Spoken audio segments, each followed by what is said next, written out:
ॐ नारायणः परो व्यक्तात्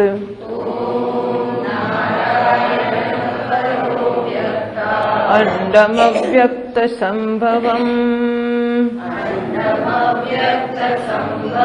अण्डस्यान्तस्त्विमे लोकाः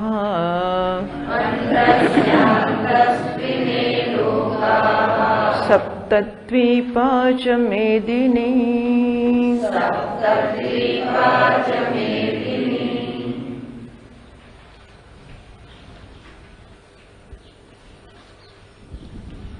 अहिंसा परमो धर्मः भिक्षाशनं चेति एवं लक्षणया बुद्ध्या युद्ध वैमुख्यम अर्जुनस्य श्रुत्वा। अहिंसा परम धर्म છે અને ભિક્ષા માગવી પણ પરમ ધર્મ છે। આ પ્રકારની બુદ્ધિથી તો પહેલા અધ્યાયમાં જે પ્રકારની દલીલો જે બધી વસ્તુઓ અર્જુને કહી એના દ્વારા એણે સિદ્ધ કર્યું કે માટે યુદ્ધ તો નાશ કરવું જોઈએ। બહુ ખોટી વાત કહેવાય, યુદ્ધનો વિચાર પણ કરીએ એ જ મોટું પાપ છે। ખરેખર યુદ્ધ કરવું અને સ્વજનોને મારી નાખવા હોય તો કરી જ ના શકાય આપણાથી, અને માટે યુદ્ધ તો નાશ કરવું। તો ખાશો પીશો શું, ભિક્ષા માગી લઈશું? કોઈ જાતની હિંસા એમાં તો આવે જ ના ને, જઈને ભિક્ષા માગવી। ભિક્ષાના નિયમો છે એ પ્રકારે ભિક્ષા માગવામાં આવે તો ગૃહસ્થોને પણ અગવડ ના પડે, અને માટે ભિક્ષા માગી લઈશું ઉત્તમ રસ્તો છે। આ જાતની બુદ્ધિથી, આ જાતની સમજથી, આ જાતના વિચારથી યુદ્ધ વૈમુખ્યમ અર્જુન સશ્રુત્વા, એટલે હવે યુદ્ધથી અર્જુન વિમુખ થઈ ગયો છે। આવું સંજયે ધૃતરાષ્ટ્રને કહ્યું। છેલ્લા શ્લોકમાં કહ્યું સંજયે ધૃતરાષ્ટ્રને કે આમ કહીને અર્જુનના હાથમાંથી ધનુષ્બાણ પડી ગયા। એવા મુક્ત અર્જુન સંખ્યે રથોપસ્થોપાવિશત વિસૃજ્ય સશરમ ચાપમ શોક સંવિઘ્ન માનસઃ। શર એટલે કે બાણ સહિતનું ધનુષ્ય છોડીને, અહીં તો કહ્યું વિસૃજ્ય છોડીને। પહેલા કહ્યું હતું કે શ્રમ તે પડે છે મારા હાથમાંથી, પણ પડી ગયું છે એવું નહોતું કહ્યું, પડે છે એ પડવાની તૈયારીમાં છે, એવો અર્થ હશે કે ધનુષ્ય અને બાણ અમારા હાથમાં હવે ઉભા રહેવા તૈયાર નથી, પડું પડું થાય છે, બસ હમણાં પડ્યા હમણાં પડ્યા। પણ એ પડ્યા નહીં, અર્જુને છોડ્યા, વિસૃજ્ય એણે ત્યાગ કર્યો। શોક સંવિઘ્ન માનસ, અત્યંત શોકમાં સંવિઘ્ન થઈ ગયો। જો માણસ કશુંક સમજપૂર્વક કરે, ઘણી બધી દલીલો કરે અને સિદ્ધ કરે કે પોતે જે વિચાર્યું છે અને જે કરવા માંગે છે એ યોગ્ય છે કે સાચું છે, તો એના મનમાં પ્રસન્નતા હોય।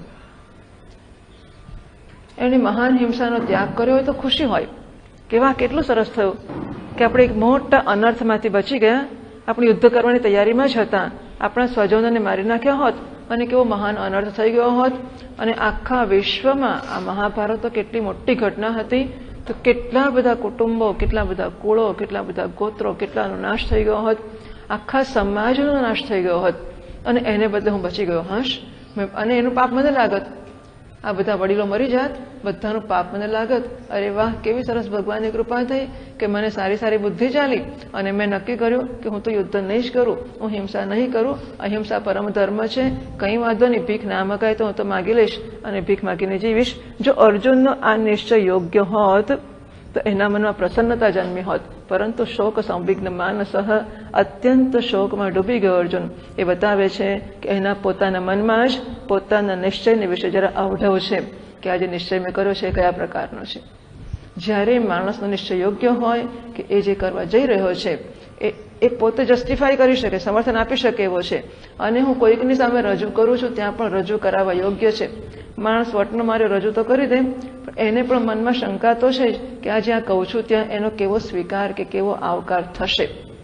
એ છતાં પણ અંદરનો અત્યંત મહાન જે પેલું બળ છે ને એને પ્રેરે છે, એટલે કરી તો નાખે જ છે, પણ પોતે પણ એમાં નિશ્ચિત નથી, અને અલબત્ત એ જાણે જ છે કે સાંભળનાર નાના વિશે કોઈ પ્રકારની સહાનુભૂતિ છે જ નહીં।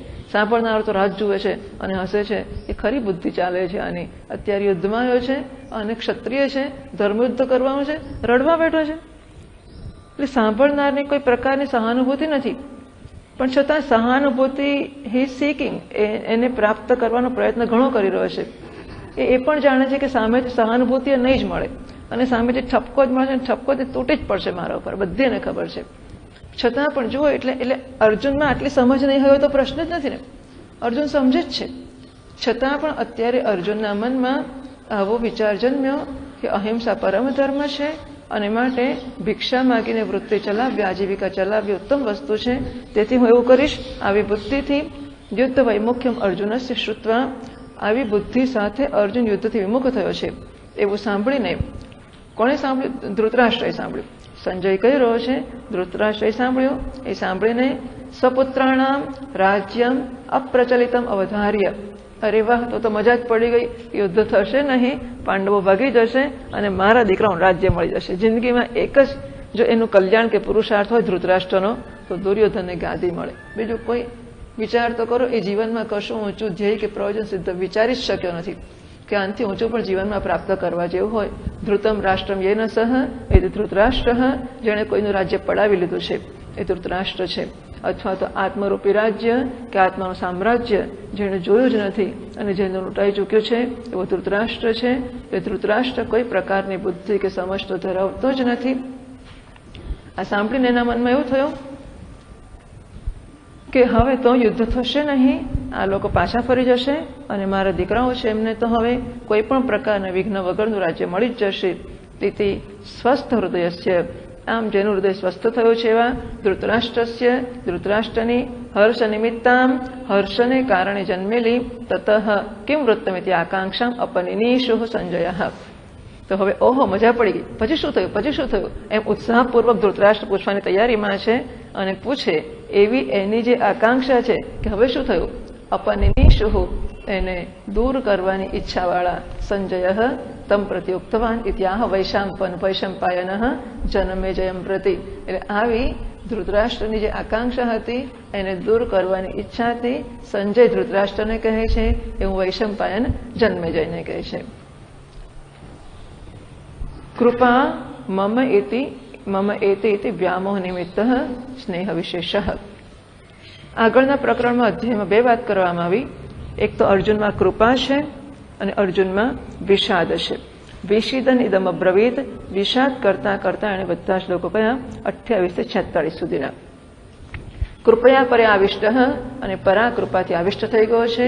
એમાં કૃપા કર્ત્રી છે એની સ્વતંત્રતા વગર કૃપા એનામાં પ્રવેશી ગઈ છે. ક્યાંક કોઈકને દુઃખી જોયું હોત, ક્યાંક કશું બન્યું હોત અને જન્મ્યું હોત તો કૃપા કે કરુણા સમજી શકાત.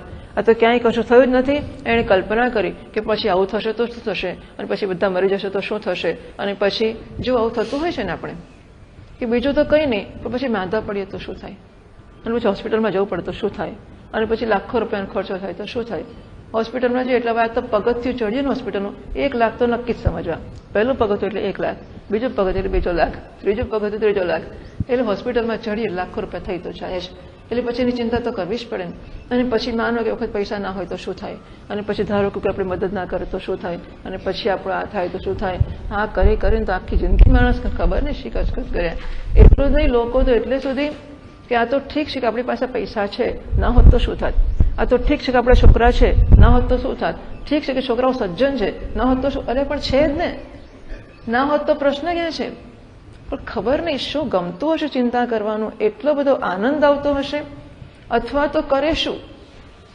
નવરા માણસને પ્રવૃત્તિ જોઈતી હોય તો કરે શું. એટલા માટે માણસ પોતાની જાતને આમાં વ્યસ્ત રાખતો હશે કે હવે પછી આમ કરીશ, પછી આમ કરીશ, પછી આમ કરીશ, પછી ઘેર જઈશ, પછી સગા આવશે, પછી વાતો કરશે.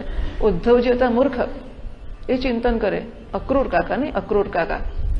અક્રૂર કાકા એમને રથ લઈને મોકલ્યા મથુરાથી કંસે કે જઈને ભગવાનને તમે લઈ આવો રથમાં બેસાડીને, કૃષ્ણ બળરામને. તો અક્રૂર કાકા તો મૂર્ખ છે કે રસ્તામાં ચિંતન કરે છે કે હું જઈશ અને ભગવાન મને મળશે. સુંદર સુંદર ભગવાનના પિતાંબર વસ્ત્ર પહેર્યા હશે ભગવાને, અને એ ગૌશાળામાં હશે. હું જઈશ એમને પ્રણામ. આ પહેલાં તો ઘણું લાંબુ ચિંતન કર્યું. હું ગૌશાળામાં જઈશ, ભગવાનને દંડવત પ્રણામ કરીશ, અને પછી ભગવાન મને જાતે હાથ લગાડશે, મને ઉઠાડશે, મને છાતીએ લગાડશે, અને અક્રૂર કાકા કહેશે ને પછી જ હું બોલીશ, ત્યાં સુધી બોલીશ જ નહીં. આ ભગવાન ચિંતન કરે છે. વિભીષણને રાવણે દાંત મારીને કાઢી મૂક્યો છે એ રામચંદ્રજી પાસે જઈ રહ્યો છે. એ ચિંતન કરે છે કે જે ચરણનું યોગીઓ ધ્યાન કરે છે એ સુંદર ચરણનું હું જઈને દર્શન કરીશ. આ ધ્યાન વિભીષણ કરે છે. અને એક આપણે છીએ જે ધ્યાન કરીએ છીએ કે જે મારી પાસે પૈસા છે એ ના હોત તો શું થાત, મારો છોકરો ના હોત તો શું થાત, અને મારી પાસે પૈસા નહીં હોય પણ આટલા લોક તો છે, પણ ધારો કે ખૂટી પડશે તો શું થશે, ધારો કે ચોર આવીને લઈ જશે શું થશે. અરે રામ રામ, તો આપણે જ હોઈશું બધું અને આ જ બધું થયા કરશે. એટલે આપણે તો અમારે જ ફળ ખાઈને આવ્યા છીએ, આપણને કશું નહીં થાય અને આપણો આસપાસ બધું વિક્ષિપ્ત થઈ જશે. આવી ચિંતાઓ કરવાનું કંઈક એવું વ્યસન થઈ જતું હશે, ખબર નથી. ધૃતરાષ્ટ્ર અર્જુનના મનમાં બે વસ્તુ પેસી ગઈ છે, એક કૃપા અને એક વિષાદ. તો કૃપા એની જાતે આવી છે કે શું થશે, આ બધા મરી જશે. એટલે જુઓ, એણે જે ચિંતા અને આયોજન કરવું એક વસ્તુ છે. હા, જે વસ્તુ થવાની જ છે, ગૃહસ્થ છીએ આપણે, આપણા પત્ની બાળકો છે, કાલે ખાવાનું છે, એની વ્યવસ્થા આપણે રાખવી જ જોઈએ. ગૃહસ્થોએ કે આટલા વખતમાં સામાન્ય રીતે આટલી વસ્તુ જોઈશે. આયોજન એક વસ્તુ છે અને ચિંતા બીજી વસ્તુ છે. આયોજન કરવું એમાં આપણે સ્વસ્થ છીએ કે આપણી પાસે આટલા પૈસા છે, આટલી નોકરી છે, આટલી વ્યવસ્થા છે, આટલું આયોજન કરીશું અને આટલા પૈસા છે, દાળ ભાત શાક રોટીનું આયોજન કરાશે. રોજે ને રોજે આપણે શ્રીખંડ પૂરી ખાઈએ અને દૂધપાક પૂરી ખાઈએ એવું આયોજન નહીં કરાય. વેલ નહીં કરીએ, પૂરું થઈ ગયું. પણ પૈસા તો દૂધપાક પણ નથી, પૈસા તો શું કરવું છે, પણ જો હોત તો કેટલો દૂધપાક ખવાત રોજે, પણ નથી હવે. એટલે આપણે નક્કી બાય બોરો સ્ટીલ કરવું છે, આપણે ચોરી કરવી કે ઉધાર લાવવા કે ગમે તેમ કરવું, પણ દૂધપાક ખાવો જ એવું તો ના કરાય. બસ તો ભૂલી જવાનું પછી કે આટલા પૈસા છે, આટલી વસ્તુમાં જીવા છે, આટલું કામ થશે. So let us plan. આયોજન જરૂર કરવું જોઈએ, પરંતુ જે નથી એની કલ્પના કરીને ચિંતામાં રાજા કરવું, આ પ્રકારના વ્યસનથી મનને મુક્ત કરવું એ આપણી ફરજ છે કે આપણી જવાબદારી છે, એ આપણી સાધનાનો ભાગ છે. હું તો કહીશ કે સાધનાની જરૂર નથી, જિંદગીનો ભાગ છે. સુખેથી જીવવા માટે માણસોએ આટલું કરવું જ પડે, કરવું જોઈએ, કરવું પડે. ના પડે તો પછી કરવું જોઈએ, બાકી તો તમે માથે હાથ દઈને સ્વીકારવાના જ છો ને. તો એને હસ્તે મોઢે શા માટે ના સ્વીકારીએ? અર્જુનમાં આ કૃપાએ પ્રવેશ કર્યો, ત્યાં કૃપા સ્વતંત્ર છે. કઈ કૃપા છે? મમ એતે વ્યામોહ નિમિત્ત સ્નેહ વિશેષ. આ બધા મારા છે એવો જે વ્યામોહ કે મોહ જન્મ્યો, એમાં જે સ્નેહ જન્મ્યો, વ્યામોહ નિમિત્ત સ્નેહ. વ્યામોહને કારણે, મોહ એને કહેવાય છે કે જ્યાં જે નથી તેનો દેખાવું એને મોહ કહે છે. મોહ વૈચિત્ય ધાતુ છે. જે હોય તે ના દેખાવું અને ના હોય તે દેખાવું એ મોહ છે. એ મોહને કારણે અત્યારે સ્નેહ જન્મ્યો. તયા સ્વભાવ સિદ્ધયા આવિષ્ટમ વ્યાપ્તમ. અહીં અર્જુનસ્ય કર્મત્વમ, અહીં અર્જુન કર્મ ઓબ્જેક્ટ છે અને કૃપા કર્ત્રી છે, કૃપા સબ્જેક્ટ છે. એનાથી બતાવ્યું કે એ આગંતુક છે, કૃપા આવી છે એ આગંતુક છે. અને વિષાદ જે આવ્યો છે એમાં અર્જુન કરતા છે અને વિષાદ કર્મ છે. કૃપામાં કૃપા કરતા છે એટલે સ્વતંત્ર છે અને અર્જુન બિચારો બાપડો છે, જોયા કરે છે. વિષાદની બાબતમાં અર્જુન કરતા છે અને વિષાદ કર્મ છે. કરતા ઇઝ અ સબ્જેક્ટ, કર્મ ઇઝ ઓબ્જેક્ટ.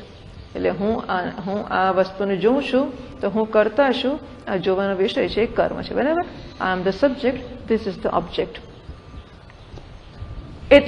એટલે વિષાદની બાબતમાં અર્જુન વિષાદ કરે છે, એમના સ્વતંત્રતા. અર્જુન કહે છે કે વિષાદ તો કરવો જ જોઈએ ને આ લોકોમાં. કૃપાની બાબતમાં એની સ્વતંત્રતા નથી, કૃપા જાતે આવી છે. જ્યારે વિષાદ અર્જુન કરે છે એમાં એ કરતા છે અને વિષાદ કર્મ છે. વિષિદંતમ સ્નેહ વિષયભૂત સ્વજન વિચ્છેદ શંકા નિમિત્ત. તો સ્નેહનો વિષય છે એવા સ્વજનો, એમનો વિચ્છેદ થઈ જશે એવી શંકાથી. શું કરીશું? મારા દાદા મરી જશે, મારો ગુરુજી મરી જશે, મારા બધા સ્વજનોના અવસાન થઈ જશે. આ બધાથી શોક અપર પર્યાય ચિત્ત વ્યાકુલી ભાવ. ચિત્તમાં જે વ્યાકુળતા આવતી હોય છે એ શોકનો જ બીજો પર્યાય છે, શોકની જ બીજી અભિવ્યક્તિ છે. મેં ક્યાં શોક કર્યો છે? તો વ્યાકુળતા જેમ શું થશે? આ જે વ્યાકુળતા છે એ શોકનો અપર પર્યાય છે. જો હું ટીકા વાંચું છું મધુસૂદની, અને એટલા માટે શાંકર ભાષ્યમાં વસ્તુઓ નથી. શાંકર ભાષ્ય આપણી જોવા જે પુસ્તક જે છે શંકરાચાર્યનું ભાષ્ય છે, અને એ ભાષ્ય ખાલી બીજા અધ્યાયના 11મા શ્લોકથી શરૂ થશે. એટલા માટે અત્યારે બીજી ટીકાઓ વાંચું છું, તમારા પુસ્તકમાં નથી. વ્યાકુલી ભાવ વિષાદ તમ પ્રાપ્નવંતમ. એ વિષાદ એને પ્રાપ્ત કર્યો છે. અતઃ એવ કૃપા વિષાદવશાત અશ્રુભિઃ પૂર્ણે આકુલે દર્શન અક્ષમે છે ઈક્ષણ્યસ્ય તમ. અર્જુન કેવો છે કે એને કૃપા અને વિષાદથી જે ભરાયેલો છે, એને કારણે વ્યાકુળ થયેલો છે, એને કારણે આંખોમાં આંસુ આવી ગયા છે અને એ આંખોથી કશું જોઈ ના શકે એવી આંખો વાળો થઈ ગયો છે. એ હવે સંજય પહેલા શ્લોકમાં કહે છે ધૃતરાષ્ટ્રને. અથ દ્વિતીયોऽધ્યાયઃ સંજય ઉવાચ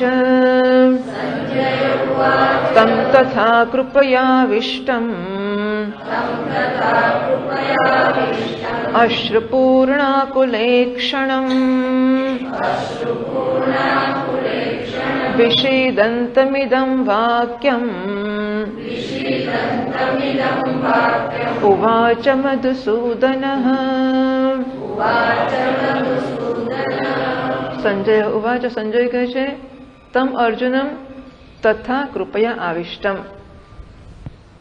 એક તો મહાત્માઓ કહે છે કે સંજય ઉવાચ, તો આગલા જ અધ્યાયનો છેલ્લો શ્લોક સંજય જ કહે છે અને વળી આ સંજય કહે છે તો સંજય ઉવાચ ફરી શું કામ કહેવું પડ્યું?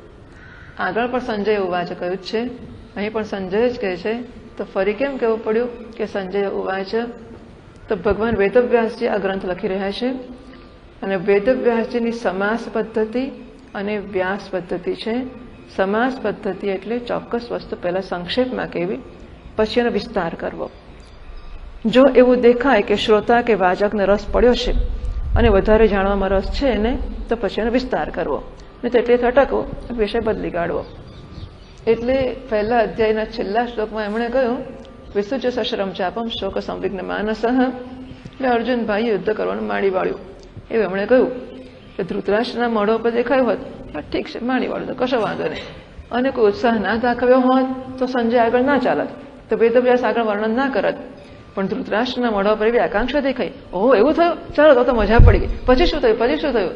આમ ધૃતરાષ્ટ્રના મોઢા ઉપર જે ઉત્સાહ દેખાયો હશે એટલે ફરીથી સંજય કહેવાની નવેસરથી શરૂઆત કરી. આગળ જે સંક્ષેપમાં કહ્યું હતું એ હવે અર્જુનનો જે શોક હતો ને, અર્જુનના શોકનું વર્ણન એક શ્લોકમાં કર્યું.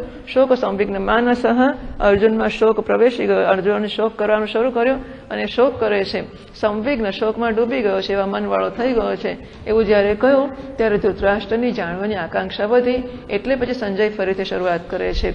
શું કહે છે સંજય? તમ અર્જુનમ તથા કૃપયા આવિષ્ટમ. કેવો અર્જુન છે?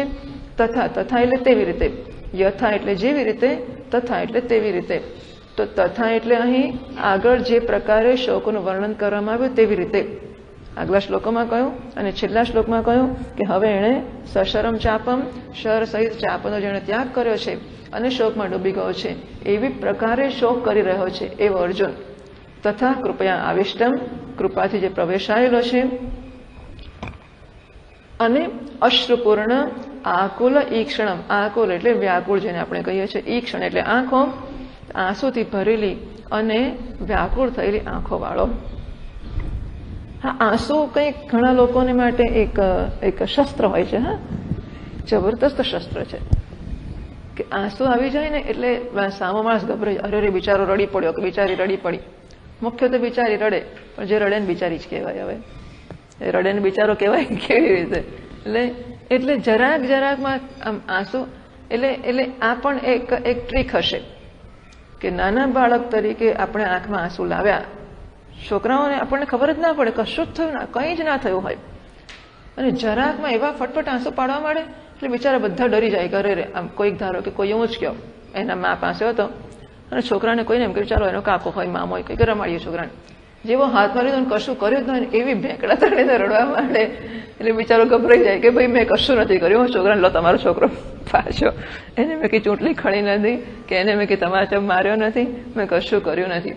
એટલે આમ ભેંકડો તાણે કે રડે અને એટલા માટે ધાર્યું કરાવી શકે. આવી નાનપણથી એક આવડત આવી ગઈ હોય છોકરાઓમાં કે જ્યારે આપણે ધાર્યું કરાવવું હોય અને થતું ના તો ભેંકડો તાણવો, વાળ ખેંચવા, પગ પછાડવા, બધું જ થઈ જાય આપણું ધાર્યું કામ. એ ઓળખી ગયો છે, હોશિયાર છે. એટલે મોટો થઈને પણ આ ધંધો કરે પછી કે જરાક એનું ધાર્યું કરાવવું હોય એટલે આંસુ પાડવા માંડે આમાં કમનસીબે શું થાય છે કે આંસુ પડે તો આપણને એમ કે બીજાને છેતરીશું, પણ આપણે છેતરાઈ જઈએ છીએ કે આંસુ પડે એટલે આપણને લાગે ખરેખર મારે કેટલી બધી મુશ્કેલી છે, જુઓ ને મારી તો આંખમાં આંસુ આવી ગયા એટલે હું કેટલો દુઃખી છું અને મને કેટલી આપત્તિ છે. અરે તો શું કરવા રડે છે? આંસુ આવે તો કે આંસુ ને કે શું કામ આવે છે તું? તો આ આંસુ ને બધી વસ્તુઓ તો છેતરપિંડીની રમતો છે. શું કરવા? જો આંસુના આવવાને આપણે વાત નથી કરતા. હા, પછી ઘણા બીજા સંજોગોમાં બીજાને પણ આંસુ આવતા હોય, એ બધી વાત છોડી દઈએ છીએ. અત્યારે આ પ્રકારના આંસુની વાત કરીએ. ચાલો, ફંટાતા નથી આપણે.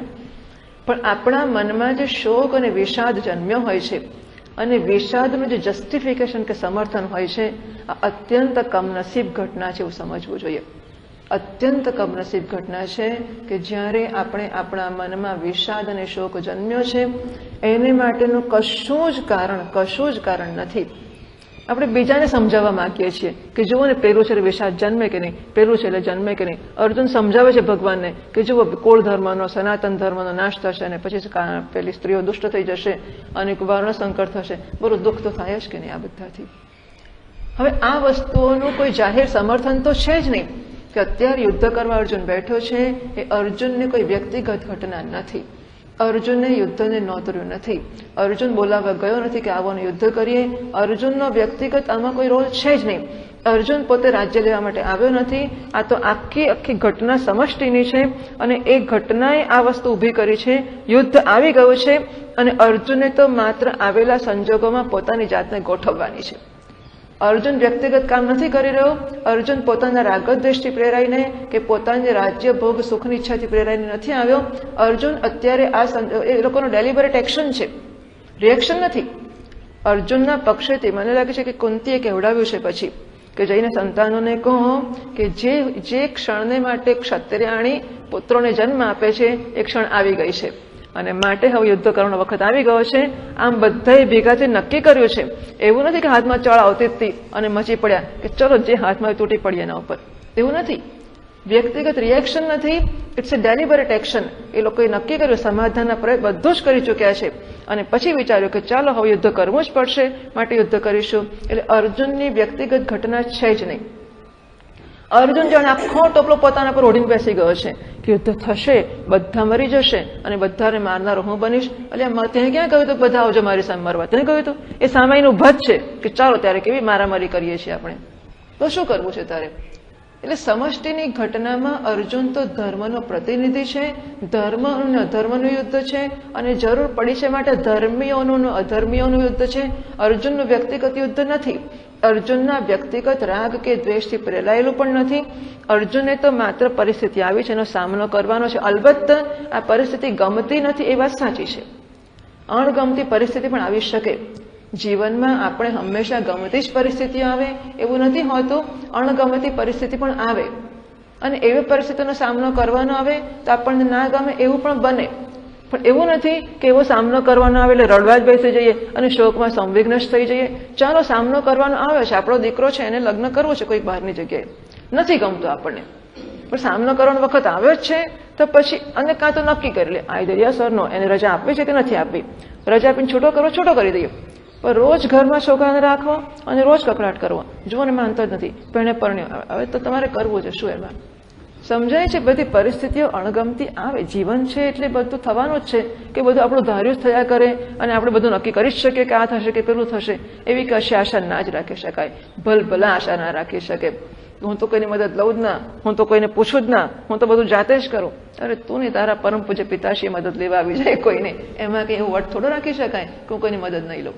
કશું આપણો હાથ ઊંચો ના થાય, પગ ઊંચો ના થાય. કોણ જાણતું હતું કે આવતીકાલે પગ હાલતો બંધ થઈ જશે?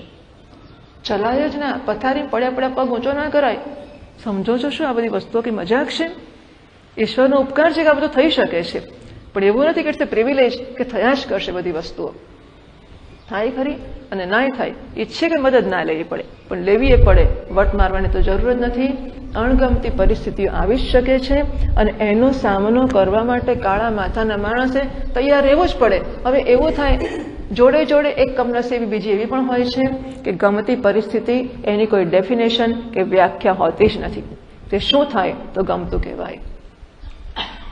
એટલે આ એક પ્રકારનું મન એવું ટેવાઈ ગયું હોય છે કે જે આવે એને ગમતું ના જ કહેવું.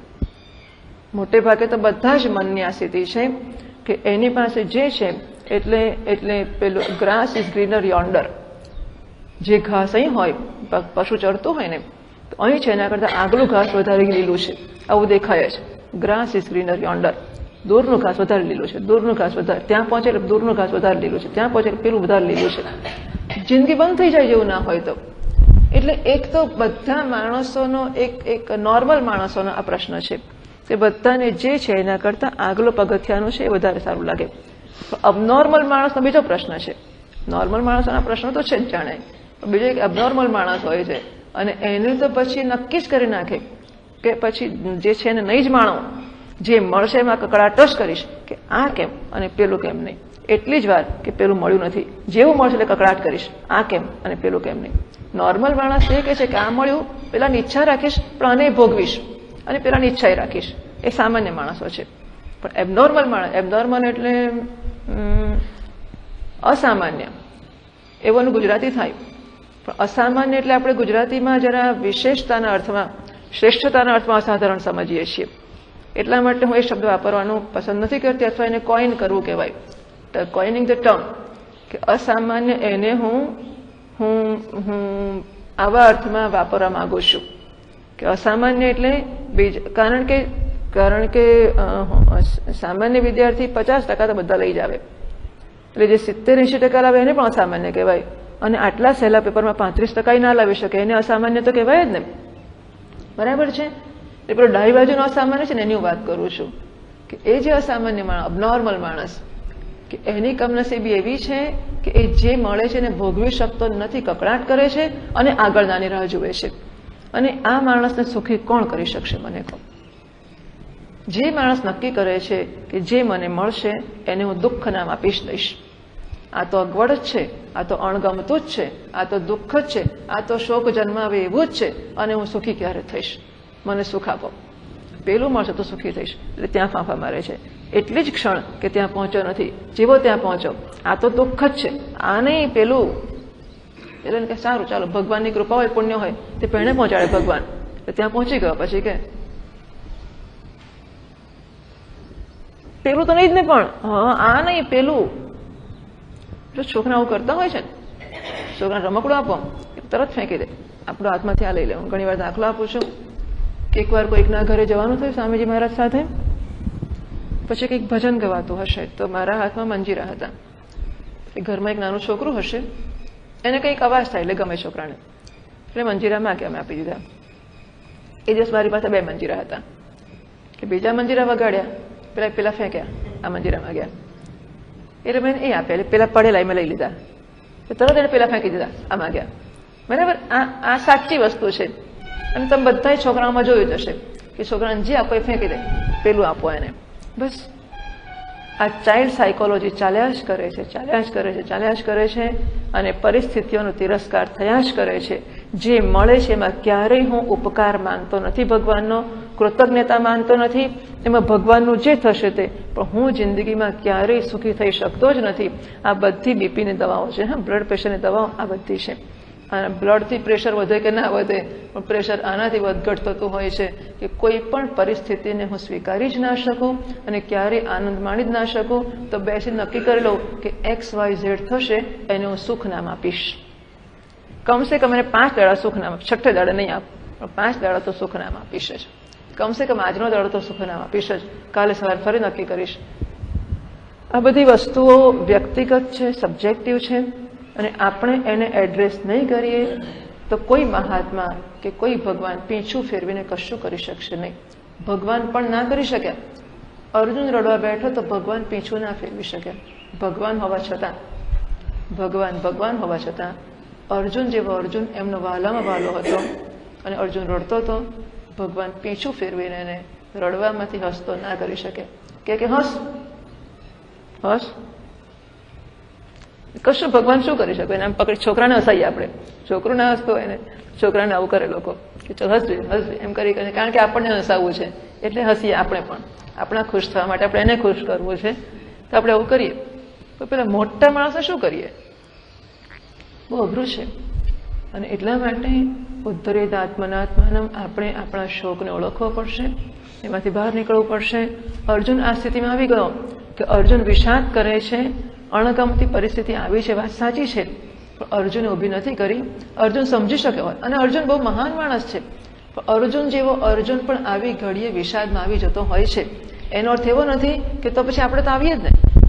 અર્જુન જુઓ, પેલી વિકૃત થયેલી બુદ્ધિ છે ને, એ એવું કુશળતાથી દર્શન કરતી હોય છે.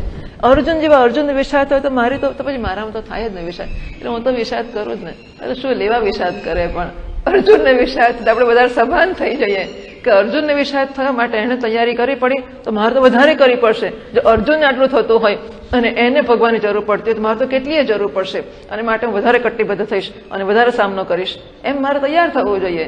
તો અર્જુન અત્યારે રડે છે. કૃપયા અશ્રુપૂર્ણ આકુલ ઈક્ષણમ, આપણા મનમાં જન્મતા શોક કે વિષાદથી આપણે છેતરાઈએ નહીં. આપણે કહેવાય માગીએ છીએ કે મનમાં ક્યારે કે મૂડ નથી એવું લાગે, શોક જન્મ્યો છે એવું લાગે, વિષાદ થતો લાગે, ત્યારે આમ આંગળી તો નાશ કરીએ. આને કારણે અને પરિસ્થિતિ બદલવાનો અર્થ એવો થયો કે હું આંગળી બીજે કરું છું. બરાબર ને?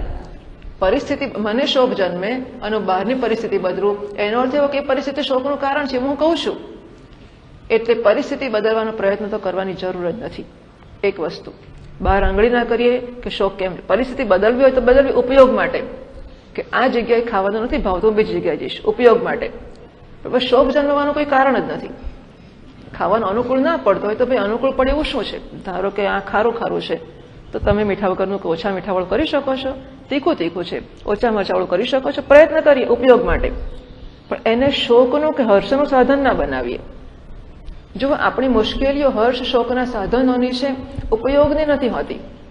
ઉપયોગ માટે નાની વસ્તુઓ જોઈએ છે, પણ વસ્તુઓને હર્ષ શોકના નિમિત્તો ના બનાવી દઈએ. જો શોકનું નિમિત્ત બનાવીએ પછી એને બદલવાનો પ્રયત્ન કરીએ, એટલે જ્યારે અગવડ પડતી હોય, ફિઝિકલ અગવડ હોય, ત્યારે બહાર નજર જરૂર કરીએ. પણ હર્ષ કે શોક જન્મતો હોય, મુખ્યત્વે શોક, ત્યારે અંદર નજર કરીએ. એનું કારણ બહાર નથી. અને તો પૂછે કે કેમ અંદર ક્યાં તકલીફ પડે છે કે આ શોક જન્મે છે, શું થયું છે? બરાબર. અને એટલે અર્જુન અત્યારે પોતાને પૂછી શક્યો હોત કે કેમ આ થયું? યુદ્ધ તો ઘણા કરી નાખ્યા અને ઘણી હિંસા થઈ, ત્યારે અહિંસા પરમો ધર્મ ડાપણ ક્યાં ગયું હતું? ભિક્ષા માંગીને જીવી લઈશું, કેમ ગાયો લઈ ગયા તો લઈ ગયા, એમાં શું ફરી 14 વર્ષ વનવાસ જશે? એવું હતું ને કે 14મા વર્ષે પકડાઈ જાય તો પાછું 14 વર્ષ વનવાસ કરવો પડે. તો 14 વનવાસમાં જો આનંદ જ આવતો હોય અર્જુનને, ભિક્ષાસનમાં મજા જ પડતી હોય, તો 14મા વર્ષે ગુપ્ત વેશમાં હતા અને આ લોકોને હતું કૌરવોને કે પકડાઈ ગયા અહીંયાથી, જો એમણે હુમલો કરીશું, એમને શંકા પડી કે વિરાટ રાજ્યમાં છે, અને એટલા માટે પરીક્ષા કરવા માટે જે લોકો હુમલો કરવા ગયા કે વિરાટ રાજાની ગાયોને ખેંચી લાવ્યા. જો અર્જુન ત્યાં હશે તો એનો સામનો કરશે જ, કારણ કે એના આશ્રિત છે વિરાટ રાજાના, અને જેના આશ્રિત છે એના પર હુમલો થાય તો આપણે મદદ કરવી જ જોઈએ. એટલા માટે મદદ કરશે જ, અને મદદ કરશે તો ગાયોને પાછી લઈ લેશે, અને તો સમજી જવાશે કે અર્જુન છે, પકડાઈ જશે ગુપ્ત વેશમાંથી. કેમ એમ પકડાવવાનું પસંદ ના કર્યું? તો નસીબ એવું હતું કે એક દાડો છેલ્લો બરાબર હતો, છેલ્લો દાડો, કે ત્યારે એમને ઉઘાડા પડવાનો દિવસ હતો જ, અને એટલા માટે બચી ગયા. પણ સામનો શું કામ કર્યો એમણે? યુદ્ધ થાય તો ખોટું ને, કામ બિચારા મરી જાય એ લોકો, એવું ના કરે એણે. તો પછી આપણને પાછા એ લોકો જીતવા નહીં દેતો તો કંઈ વાંધો નહીં, ફરી 14 વર્ષ જતા રહીશું. વનવાસમાં આપણે તો ભિક્ષા જ માંગવી હતી, ત્યારે તો મોટો પડાઈ ગયો સામે કઈ, અને હવે કેમ વનવાસની વાતો કરે છે? આટલું અર્જુન ના વિચારી શક્યો હોત. પણ જ્યારે બુદ્ધિ બહેર મારી જાય છે અને શોક અને મોહ જન્મે છે, ત્યારે અર્જુન જેવા અર્જુનની બુદ્ધિ પણ કામ નથી કરતી. અને એટલા માટે શોક જન્મે ત્યારે એમાંથી એવું નથી શીખવતા કે અર્જુનને શોક જન્મી શકે, એવું શીખવે છે કે શોક જન્મે ત્યારે આપણે આપણી જાતને પૂછવું કે આનું શું કારણ છે. અશ્રુપૂર્ણા કુલેક્ષણમ વિષિદંતમ, અને વિષાદ, અર્જુનનું રડવું એટલે શું? કલ્પના તો કરી જુઓ. તમારું મારું રડવું ને તો કોઈ વિષાદ જ નથી. અર્જુનનું રડવું એટલે તો આખી દુનિયામાં ધરતીકંપ થઈ જાય, હા, આખો પ્રલય આવી જાય અર્જુન રડે એટલે. એવા અર્જુનની આંખોમાં આંસુ, અને ભગવાન સામે બેઠા છે, અને ભગવાન જુએ આપણો છોકરો, મેં કહ્યું એમ કે ગોલ્ડ મેડલ લાવનારો, અને આજે રડે કે અરે પરીક્ષા છે, મારું શું થશે? આપણને કેવું થાય એની માટે? એવી રીતે આ અર્જુન રડે, અને ભગવાનની સામે બેસીને આ ક્ષત્રિય અર્જુન, ધનુર્ધર અર્જુન, અને નરનો નારાયણનો અવતાર અર્જુન એ રડે, ત્યારે ભગવાન સામે બેઠા છે, એમને શું થતું હશે? એટલે વિષિદંતમ, આ વિષાદ કરતો અર્જુન છે ને, મધુસૂદન, ભગવાન એને કહે છે, શું કહે છે બીજા શ્લોકમાં? श्रीभगवानुवाच कुतस्त्वाकश्मलमिदम् विषमे समुपस्थितम् अनार्यजुष्टमस्वर्ग्यम् अकीर्तिकरमर्जुन।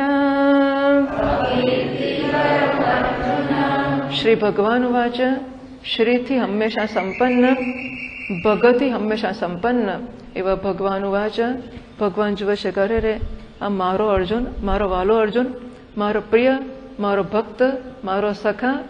સખા એટલે સમાન ખ્યાતિવાળો. દ્વા સુપર્ણા સયોજા સખાયા. ભગવાનની જે ખ્યાતિ છે એ જ અર્જુનની ખ્યાતિ છે. ભગવાનનું જે સામર્થ્ય છે એ જ અર્જુનનું સામર્થ્ય છે. જે ભગવાન છે એ જ અર્જુન છે. ભગવાન અર્જુનનો કોઈ ફેર જ નથી. અને એ અર્જુન રડે છે. ભગવાન એને કહે છે ભગવાન કોઈ પ્રકારની સહાનુભૂતિ એના પ્રત્યે દાખવી શકતા નથી. હા, અર્જુનના વર્તન ઉપર ભગવાન અર્જુન રડે છે એને માટે કોઈ પ્રકારની સહાનુભૂતિ, કોઈ પ્રકારનું આશ્વાસન, કોઈ પ્રકારનો પ્રેમ દાખવી શકતા નથી. અર્જુન કુતસ્ત્વા કશ્મલમિદં વિષમે સમુપસ્થિતમ. તું રડવા બેઠો છે અર્જુન. અને અહીંયા યુદ્ધના જ્યારે રણશિંગા ફૂંકાઈ ગયા છે અને બંને બધું ઘોડા હણહણી રહ્યા છે અને અસ્ત્રનો સંપાત થયો કે થશે એવી શક્યતા છે. રણશિંગા ફૂંકાયા છે અને બંને બાજુથી પેલા યોદ્ધાઓ છે અત્યંત તત્પર છે કે શસ્ત્રનો સંપાત હમણાં કરશે. અને એ વખતે તને આ બુદ્ધિ ચાલી. કુતસ્ત્વા ક્યાંથી ચાલી? વિષમે, આ વિષમ પરિસ્થિતિમાં અને વિષમ ઘડીએ, જ્યારે રડવાનો વખત નથી અને જ્યારે બરોબર પરીક્ષાનો ઘંટ વાગી ગયો. હા, આમ હાથમાં પેનને બધું મુશ્કેલ છે અને પરીક્ષામાં જવાનો વખત છે અને મા બાપ બસ બેટા સાચવીને જજે. હા, તારું છોકરું પગે લાગે છે અને મા બાપ આશીર્વાદ આપે છે. જા બેટા સાચવીને જજે. એમની પેલી મીઠી આંખો છે આશીર્વાદ વાળી, એની સામે જોયા કરે છે. અને છોકરું જાય છે અને બારણે સુધી પહોંચ્યું અને અત્યારે બધાને જોયા અને એક્ઝામિનરને જોયો અને એકદમ ધ્રુજવા માંડ્યો. મારી પરીક્ષા નહીં અપાય અને પડી જ ગયો, ફસડી ગયો. બાપ શું કરે? એને તમાચો મારે કે બેટા બેટા કરે? શું એને કંઈ બેટા કહેવાતું હશે? એને પંપાણતો હશે? એ તમાચો મારે તો 2, 5, 15 તમાચા મારીને મોકલી જ આપવો પડે, બીજો રસ્તો જ નથી. વિષમે અત્યારે તને બુદ્ધિ ચાલી. પહેલા કહ્યું હતું કે બીજો રસ્તો કરત, તારો ઉપાય કરત, તને દવા કરત, તને સમજાવત. તને અત્યારે સમજાવવાનો પણ વખત નથી. અત્યારે તને વધારે મહેનત કરાવવાનો વખત નથી. અત્યારે તને ડ્રોપ લેવડા કશાનો વખત છે જ નહીં. એક જ વખત છે તમાચા મારીને મોકલી આપો, બીજો રસ્તો જ નથી. એમ અર્જુન અત્યારે આવીને કહે છે વિષમે. વિષમે એટલે ખોટી ઘડીએ. આ પરિસ્થિતિ ડ્રોપ લેવા માટેની યોગ્ય નથી. ડ્રોપ લેવાનો એક સમય હોય પણ એને એક યોગ્ય વખતસર નક્કી કરી લેવું જોઈએ કે ભાઈ ડ્રોપ લેવા છે તો તું તો અક્કલ વગરનો મહેનત કરે. અમે તો ના કરત તારી પાછળ આટલી મહેનત. કારણ કે છોકરાની પરીક્ષા લેવી બિચારા મા બાપ આખું વર્ષ આ વખત શું છે દેખાતા નથી. 10મું છે અમારે કે. અને પછી શું છે અમારે કે 12મું છે આ વખતે. મને સમજ નથી પડતી કે 10મું છે ને 12મું. 10મું ને 12મું સાચું હોય ત્યારે આટલું ટેન્શન નથી હોતું ઘરમાં, કે આટલો શોક, કે આટલો વિષાદ, કે આટલું આમ ગંભીર વાતાવરણ નથી હોતું. અને આ 10મું ને 12મું હોય એટલું ગંભીર, આખા કુટુંબમાં ગંભીર વાતાવરણ હોય. અમારે આખું 10મું છે, આખું વર્ષ 10મું ચાલે, આખું વર્ષ 12મું ચાલે. 10મું ને 12મું 2 વર્ષ 10મું ને 12મું ચાલ્યા જ કરે. અમારે 10મું છે. અમે આખા 2 વર્ષ અમે મહેનત કરીને મરી ગયા અને છેલ્લી ઘડી તારે ડ્રોપ લેવો છે તો અમે તો મહેનત ના કરત, તારે કરવી તો ચોક્કસ. એટલે તમાચો મારવા છે કોઈ દવા જ નથી આ વસ્તુની. એટલે ભગવાન કહે છે બાયલા કુતસ્ત્વા કશ્મલમિદં. કશ્મલ એટલે આ મલિનતા, આ કશ્મલ, આ મેલ, આ કાયરતા તારામાં કુતઃ ક્યાંથી જન્મે છે? અર્જુન, જગતનું સર્જન તો મેં કર્યું છે. હા, અને મને ખબર છે કે મેં શું શું સર્જ્યું છે. આકાશ, વાયુ, અગ્નિ, જળ, પૃથ્વી અને વનસ્પતિ. એમાંથી રસ જન્મ્યો, એમાંથી માણસો જન્મ્યા, માણસો થકી સૃષ્ટિ થઈ. એમાં કોઈ જગ્યાએ શોકનું સર્જન તો મેં કર્યું જ નથી. અર્જુન, તું તો મારા કરતા મોટો ભગવાન નીકળ્યો. હા, તે શું સર્જન કર્યું? તે શોકનું સર્જન કર્યું. આ સર્જન તું કરી લાયો. મને ખબર નહીં કે શોક નામની વસ્તુ હોય. ભગવાનની દુનિયામાં આનંદ હોય. આનંદ બ્રહ્મ તો રસ સ્વરૂપ છે. બ્રહ્મ આનંદ સ્વરૂપ છે. બ્રહ્મમાં શોક નામની લોકો કહે છે ને ભગવાન કેટલું દુઃખ આપે છે. એ પાછો પ્રશ્ન છે કે જેની પાસે જે હોય તે આપે કે ના હોય તે આપે. હે, ભગવાન દુકાન શેની ખોલી છે? આનંદની ખોલી છે કે દુઃખની ખોલી છે? શેની દુકાન ખોલી છે? એણે તો દુઃખ જોયું જ નથી. એણે દુઃખ ક્યાં જોયું છે? આનંદ દુઃખ જોયું હોય કોઈ દાડો? આ ભગવાન જ એવો છે, દુઃખ જ આપ્યા કરે છે. મારે તો પાછળ ખાઈ ખબર છે ને મચી પડ્યો છે, મને દુઃખ જ આપ્યા કરે છે. જાત જાતની બધી મુશ્કેલીઓ થતી હોય છે. ભગવાન કહે છે અર્જુન કુતઃ, ક્યાંથી લઈ આવ્યો? કુતઃના બે અર્થ છે. એક તો ક્યાંથી લઈ આવ્યો એટલે કે એનું ઉપાદાન શું છે, અને બીજું કુતઃ એટલે કસ્માત કારણાત, કયા કારણથી જન્મ્યું છે, આનું નિમિત્ત શું છે અને આનું ઉપાદાન શું છે, કયા નિમિત્તે તારામાં આ શોક જન્મ્યો છે અને એનું સર્જન તે ક્યાંથી કર્યું છે. તને અર્જુન, પણ બીજો કોઈ રડા બેઠો તો માની લે કે પેલું આપણું છોકરું છે, એ નથી ભણતું બિચારોને, માંડમાં મારી ઠોકર લઈ આવે તો એને તો અહીંયા એને અટકી પડે તો સમજી શકાય એવું છે. પણ તું ત્વા એક પણ વિશેષ મહત્વની વસ્તુ છે કે અર્જુન તારી પાસે મેં આ આશા નહોતી રાખી, બીજા પાસે એવું રાખો એમ માની લઉં, પણ તારી પાસે મેં આ આશા નહોતી રાખી કે તું રડવા બેસીશ. કશ્મલમ ઇદમ, ઇદમ એટલે આ જે તે આગલા અધ્યાયમાં વ્યક્ત કરી અર્જુનને કે મેં પાંડિત્યપૂર્ણ પ્રવચન આપ્યું આગલા અધ્યાયમાં. ભગવાન કહે છે આ કશ્મલ તારામાં અત્યારે જોવા મળ્યું મને. ભગવાન શાબાશી તો નથી, એને આશા રાખી છે ભગવાન શાબાશી આપશે એને કે વાહ કેટલો ઉદાર છે, કેટલો દયાળુ છે, કેટલો અહિંસક છે. ભગવાન કહે છે કે તને તો એક ચોંડી દીધી હોય તો પાપ ના લાગે, તારા પર દયા છે નહીં ખાવાની. આવી મલિનતા તારામાં આવી ગઈ. ઇદમ વિષમે સમુપસ્થિતમ, સમ ઉપ અને સ્થિતમ, સારી પેઠે આવીને તારામાં રહી ગયું છે. અનાર્ય જુષ્ટમ અસ્વર્ગ્યમ અકીર્તિકરમ. અર્જુન, હે અર્જુન, આ અનાર્ય જુષ્ટમ છે, અસ્વર્ગ્યમ છે અને અકીર્તિકર છે. એ ટીકાકારો કહે છે પરમેશ્વરેણ સ્માર્યમાણોપી, ભગવાને એને યાદ કરાવ્યું કે તારો ધર્મ કયો છે, ક્ષત્રિય ધર્મ છે, તારે યુદ્ધ કરવું જોઈએ. યાદ કરાવવા છતાં પણ કૃત્યાકૃત્ય સહસા ન અર્જુન સસ્માર વિપર્ય પ્રયુક્તસ્ય શોકસ્ય દૃઢતર મોહ હેતુત્વાદ. ભગવાન યાદ કરાવ્યું કે તારું કર્તવ્ય શું છે, તું ક્ષત્રિય છે ને ધર્મનું પાલન કરવું તારું કર્તવ્ય છે, આગળ આવશે. છતાં કૃત્યાકૃત્ય એનું કર્તવ્ય શું છે અને અકર્તવ્ય શું છે એ વિષયમાં એના મનમાં કોઈ પ્રકારનો સ્મરણ જન્મ્યો નહીં, એને ભાન ના જન્મ્યું કે મારું કર્તવ્ય શું છે. ત્યારે કેમ એવું થયું?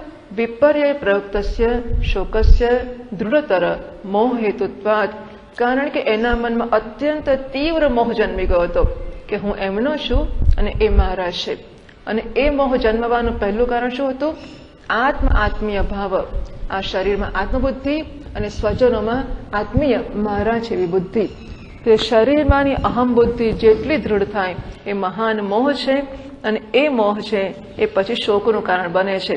એટલે શોકનું નિદાન આ વસ્તુ હોય છે. જ્યારે પણ શોક જન્મે ત્યારે આપણે સમજવું કે શોકનું કારણ શરીરમાં આત્મબુદ્ધિ જ હોય. ધારો કે મારા દીકરાને કશુંક થયું અને મારામાં શોક જન્મ્યો, એનું કારણ દીકરો ખરો કે નહીં? મારો દીકરો નપાસ થયો અને મને શોક જન્મ્યો, એનું કારણ દીકરો ખરો કે નહીં? શું કહીશું? દીકરો નપાસ થયો પરીક્ષામાં, હું ત્રીજી વાર પ્રશ્ન યાદ કરું. દીકરો નપાસ થયો પરીક્ષામાં અને મને શોક જન્મ્યો, તો શોકનું કારણ દીકરો ખરો કે નહીં? બહુ અઘરો સવાલ છે નહીં? ખરો કે નહીં? તો પછી કેમ નથી બોલતા બધા? કેમ દીકરો શોકનું કારણ નહીં? નપાસ ના થયો તો મને શોક ના જન્મ્યો હોત. અન્વય વ્યતિરેકથી સિદ્ધ થઈ જશે. નપાસ થયો માટે શોક જન્મ્યો, નપાસ ના થયો તો શોક ના જન્મ્યો હોત. માટે શોકનું કારણ દીકરો ખરો કે નહીં? દીકરા નપાસ થવું ખરું કે નહીં? ખરું કે નહીં?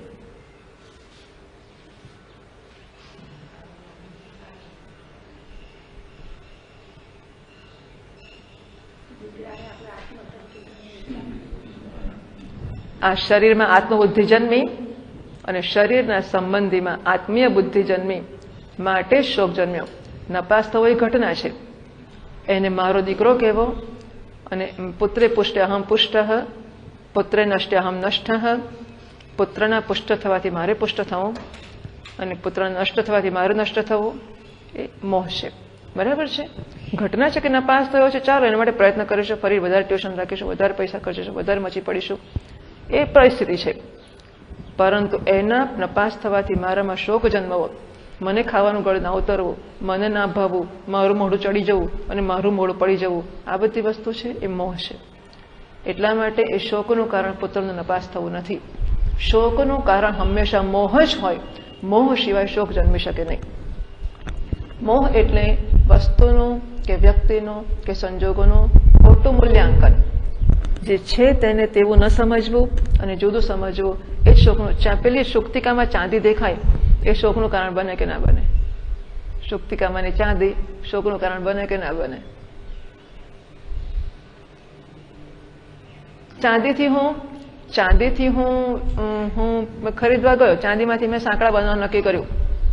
એટલે પેલી રેતીમાં પડી હતી ને દરિયા કિનારે, થોડી ચાંદી ખિસ્સામાં ભરી લીધી અને પછી દુકાને પહોંચી ગયો, ચાંદીવાળાની, સોનાવાળાની, ખબર નહીં શું કહેવાય, એની દુકાને પહોંચી ગયો અને પછી મેં ખિસ્સામાંથી કાઢ્યું અને કહ્યું કે લો, મુઠ્ઠી ખોલું તો ચિંતા ને, અંદરથી મુઠ્ઠી કાઢીને આપી દીધું એને, આંખો મીચીને, આમાંથી ચાંદીના સાંકળા કરી આપજો. અને એ કહે છે કે છીપોલી છે એમાંથી ચાંદીના સાંકળા થતા હશે કોઈ દાડો? અને મને શોક જન્મ કરે, રામ રામ, મારા સાંકળા નહીં થાય. એ શોકનું કારણ કોણ? છીપોલી? પેલો દુકાનવાળો? ફરી એકવાર, એનું શું કારણ?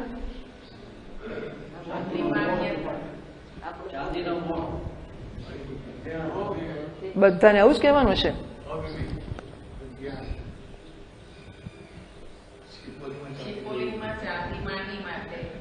છીપોલીમાં ચાંદી જોવા રૂપી મોહ.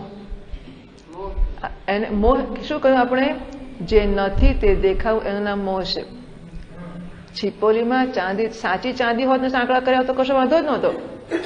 અત્યારે જે શોક જન્મ્યો છે એ ચાંદી માટે આપણે મોહને આકર્ષણ કહીએ છીએ. ગુજરાતી ભાષામાં મોહ એટલે આકર્ષણ. એના પ્રત્યે લોભ બુદ્ધિ કે આકર્ષણ બુદ્ધિ, એને મોહ કહીએ છીએ આપણે ગુજરાતીમાં. એ મોહની વાત નથી. ચાંદી માટે આકર્ષણ હોય અને ચાંદીના સાંકળા કરાવવા આપીએ અને ચાંદીના સાંકળા કરી આપે, એમાં કંઈ શોક નથી જન્મતો. ક્યાં શોક જન્મ્યો? છીપોલીમાં ચાંદી જોઈ, એને લઈને કરાવવા ગયા અને એ ના થયું. બરાબર છે? એટલે આપણે આ વસ્તુ સમજીએ કે શોકનું કારણ શું છે? મોહ છે. કયો મોહ? આકર્ષણવાળો મોહ નહીં. કયો મોહ? જ્યાં જે નથી ત્યાં તે દેખાવું, એના રૂપે જે મોહ છે એ મોહ જ શોકનું કારણ હોય. એ સિવાય શોકનું દુનિયામાં કોઈ કારણ જ નથી. અને જ્યારે જ્યારે શોક જન્મે ત્યારે શોધી કાઢીએ કયો મોહ છે. શોધવાનો પ્રયત્ન કરતા ધારો કે ના, આમ તો મોહ નક્કી જ છે, આત્મા, આત્મીય બુદ્ધિ અને આત્મા કેવો અને બીજાને આત્મીય કેવો, આટલો જ મોહ. બીજો મોહ વળી કયો હોવાનો છે?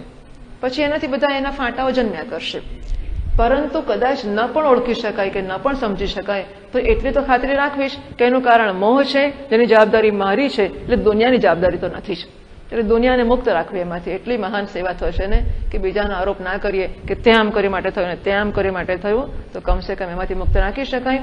તો વિપર્ય પ્રયુક્તસ્ય શોકસ્ય દૃઢતર મોહ હેતુત્વાદ, એટલે અત્યંત દૃઢતર, દૃઢ જ નહીં, ઘણા વધારે દૃઢ મોહમાંથી. વિપર્ય એટલે ઉલટી બુદ્ધિ. બરાબર? વિપર્ય પ્રયુક્તસ્ય શોકસ્ય દૃઢતર મોહ હેતુત્વાદ, એનું કારણ છે માટે તથાપી તમ ભગવાન ન ઉપેક્ષિતવાન ઇત્યાહ. આ ભગવાન કોને ગયા? જો એણે આટલા બધા મોહથી આવું વર્તન કર્યું અને ભગવાને કહ્યું હોત કે તો યુદ્ધ કરવું છે કે નહીં, બોલ, નક્કી કરી લે, કરવું છે નથી કરવું, કરવું છે નથી કરવું, ફરી નથી કરવું, ફરી એકવાર નથી કરવું, ચાલ ઘેર, ફરી બોલીશ નહીં, હવે યુદ્ધ કરવું છે.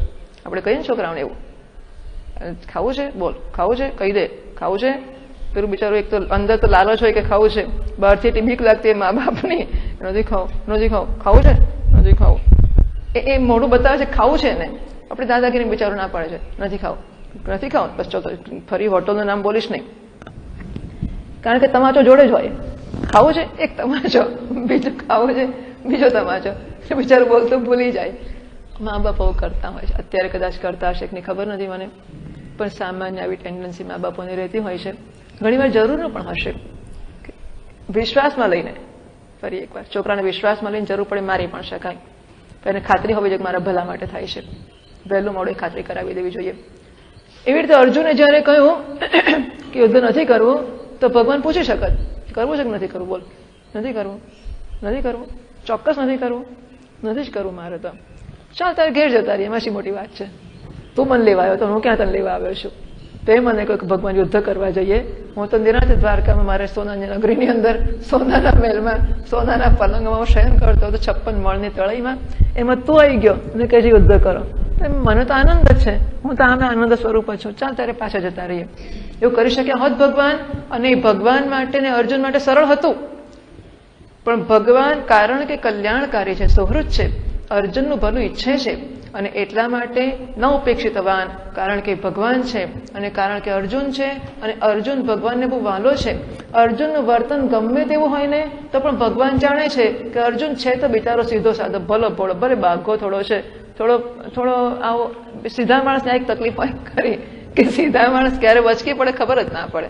વચકે એટલે એવા જોરદાર વચકે કે તમે નાકે દમાઈ જાય. હા, એને વચકેલા સીધો કરતા કરતા નાકે દમાવી જાય.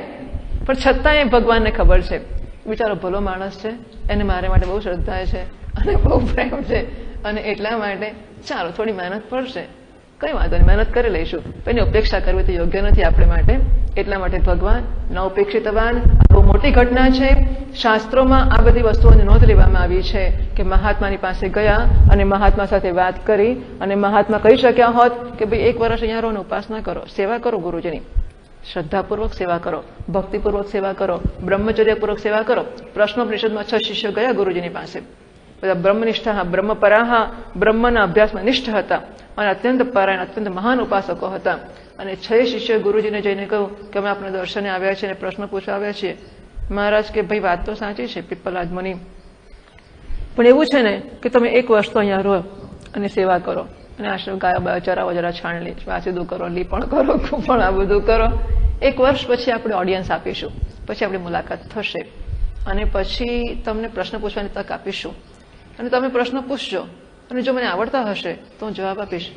તો વર્ષ મફત સેવા કરવાની, નહીં આવડતા હોય તો શું, પછી બીજા આશ્રમમાં જાઓ છો, બીજા ગુરુજી સેવા કરશો. તો સેવા કરે કે નહીં? અને પેલા ઇન્દ્રની વિરોચન ગયા હતા ને, ક્યાં ગયા હતા ખબર છે? બ્રહ્માજીની પાસે. કેટલા વર્ષ સેવા કરી ખબર છે? ઇન્દ્રના 101 વર્ષ. ઇન્દ્રના 101 વર્ષ. આપણા કરતા અનેક ગણું મહાન યુનિટ છે.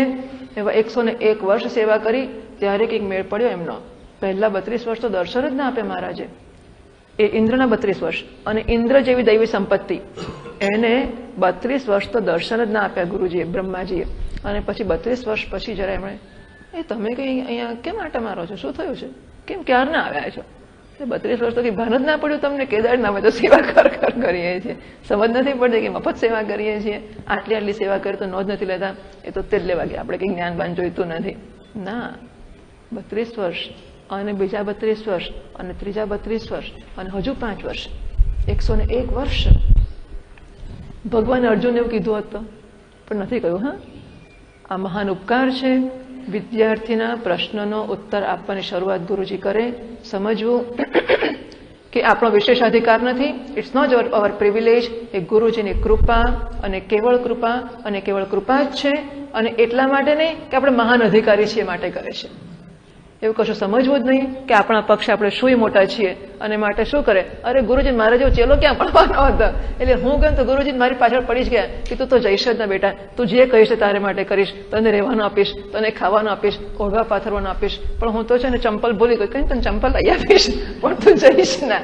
એ મારા માટે ગુરુજીને કેટલો આદર છે ને કેટલો પ્રેમ છે. કારણ કે હું એટલે કોણ? આવો ચેલો. મને તો બધા ગુરુજી કહે છે આવજે ને તું. પેલા ગુરુજી મને એવું જ કહે છે કે તો આવજો, તારા માટે બધું જ તારો રૂમ સાફ કરી આપીશું. પેલા ગુરુજી તેનાથી આગળ એ કહે કે તારા માટે કપડાં ધોઈ આપીશ. એટલે મારે તો બધે છૂટ જ છે. જ્યાં જવું ત્યાં બધા ગુરુઓ મને આવકારે છે અને બધા મને પ્રેમ કરે છે. અરે કોઈ કશાને પ્રેમ નથી કરતું. સમજવું જોઈએ કે આપણે આપણી અંદર જે કંઈક નાનું મોટું હશે, પૂર્વના પુણ્યો હશે કે કંઈક હશે, જેને કારણે આપણને આ તક મળી રહી છે, કેવળ અને કેવળ મહાત્માની કૃપા છે. જેથી આપણે માટે કોઈક આટલી દરકાર કરે છે કે આટલો આપણે માટે આદર બતાવે છે કે પ્રેમ બતાવે છે કે સહાનુભૂતિ બતાવે છે, એને પ્રિવિલેજ કે વિશેષ અધિકાર સમજ્યા વગર અત્યંત અને અત્યંત કૃતજ્ઞ થતા જઈએ, નમ્ર થતા જઈએ અને સમજતા જઈએ કે ઉપકાર છે એનો. એટલે ભગવાને અર્જુનની અપેક્ષા ના કરી. ન ઉપેક્ષિતવાને ત્યાં તમ તથા કપયાવિષ્ટમ. ચાલો, એ તો પહેલા શ્લોકમાં ગયો, તમ પ્રકૃતમ પાર્થમ તથા સ્વજન મરણ વગેરે. અને હવે ભગવાન કોને કહેવાય એની ટીકા કરાય, ટીકા આપે છે ને આપણે તો કશી જરૂર નથી. એકદમ સ્વધર્માત પરાંગ મુખત્વમ કૃપા વ્યામોહ અશ્રુપાતાદિ પુરસ્સરમ કશ્મલમ. કશ્મલમ શિષ્ટગર્હિ તત્વેન મલિનમ.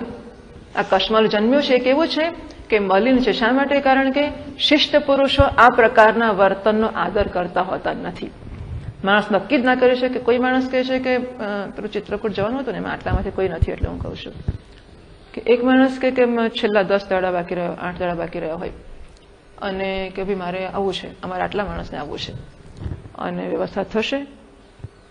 આપણામાંનું જ હોય એટલે પછી આપણે ના કહીએ, આમ બહારનું હોય કોઈ કંઈક મારે કાકાને આવતો ના પાડી દઈએ, પણ આપણે વિદ્યાર્થીઓમાંનું હોય તો આપણને એમ થાય ચાલો ઠીક છે હવે.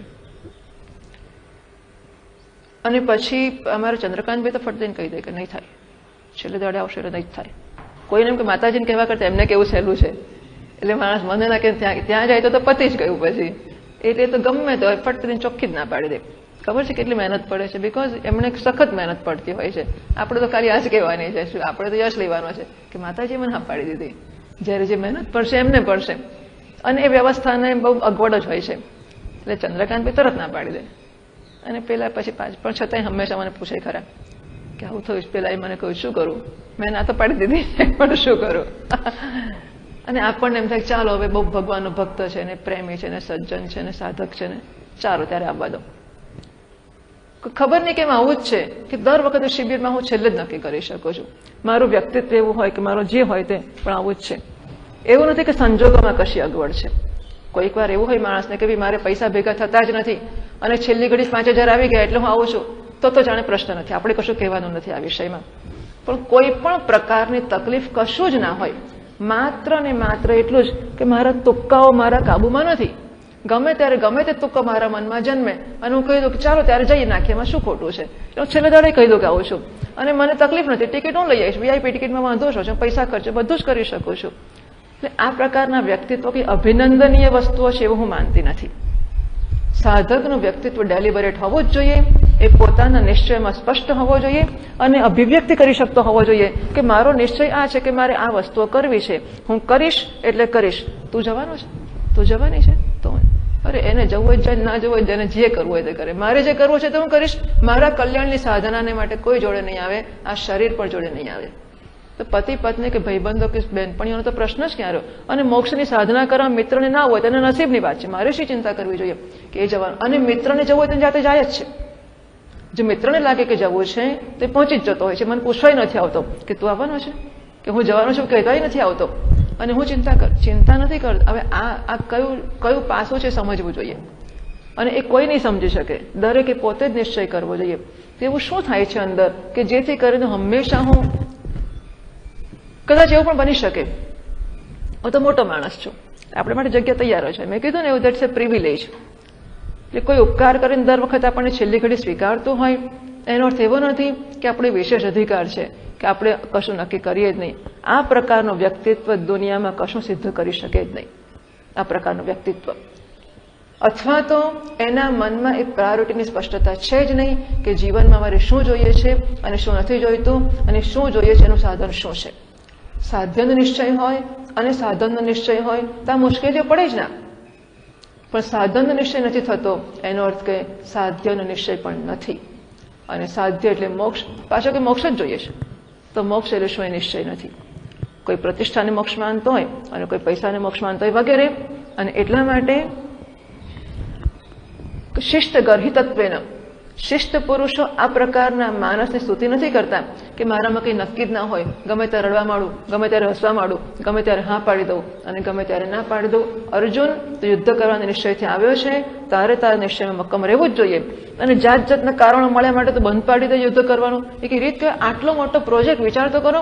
કુરુક્ષેત્રના યુદ્ધને માટે કેટલા આખી દુનિયાને ભેગી કરી નાખી, આટલા બધા યોદ્ધા ભેગા થયા, આટલા હાથી ઘોડા રથો આટલું સજ્જ થયું અને પછી એક માણસ જે એમાં મુખ્ય માણસ છે એ કઈ યુદ્ધ નથી કરવું, ચાલો ઘેર જતા રહીએ. એટલે કઈ મજાક છે આ તો. એક પરીક્ષા વખતે પાછી જઈએ, લગ્ન વખતે પેલો વરરાજે છેલ્લી ઘડી લગ્ન નથી કરવું મારે. અરે કે અક્કલ ચાલે છે, કેટલું કર્યું છે તારે માટે, હવે તો કરવું જ પડશે, મારી ઠોકીને કરવું પડશે. એમ અનારી આ વસ્તુ કશ્મલમ શિષ્ટગર્હિતત્વેન ભીષમે સમયે સ્થાને ત્વામ સર્વ ક્ષત્રિય પ્રવરમ. બધા જ ક્ષત્રિયોમાં તો શ્રેષ્ઠ છે એવા તારી અંદર આ જન્મ છે. કુતઃ હેતો સમુપસ્થિતમ પ્રાપ્તમ કેમ મોક્ષ ઈચ્છાતઃ. શું તારે મોક્ષ જોઈએ છે માટે તને એવું થયું કે મારે યુદ્ધ નથી કરવું? કેમ બા સ્વર્ગ ઈચ્છાતઃ, તારે સ્વર્ગ જોઈએ છે માટે તને એવું થયું કે યુદ્ધ નથી કરવું?